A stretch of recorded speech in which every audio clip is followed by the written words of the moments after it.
বন্ধুরা দেখুন, আমার এই লঙ্কা গাছগুলোতে ফুল ফল আনার জন্য আমি যে প্রসেসটা তৈরি করে গাছে খাবার প্রয়োগ করি, লঙ্কা গাছে এই প্রসেসটা যদি তৈরি করে খাবার দেন, দেখবেন লঙ্কা গাছে বাড়তি খাবার কোনো হেফাজত ছাড়াই দিতে হবে না। আমি এইভাবে সমস্ত এই সবজির খোসাগুলোকে গাছের ওপরে আমি দিয়ে দিই। এটা 15 থেকে 20 দিন অন্তর করি।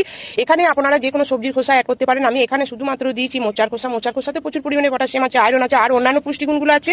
এইভাবে ছোট ছোট করে কেটে আমি গাছে গোড়াতে দিয়ে দিয়েছি। তারপর আমি এখানে কিছুটা দিয়ে দেবো এই আমার হাতে বানানো কম্পোস্ট মাটি। এখানে শুধুমাত্র আপনারা প্লেন মাটিও দিয়ে দিতে পারেন। এইভাবে যদি আপনারা লঙ্কা গাছের গোড়ায় খাবারটা দেন, দেখবেন গাছ ভর্তি প্রচুর পরিমাণে ফুল ফল আসবে, গাছ নিয়ে কোনো সমস্যা হবে না।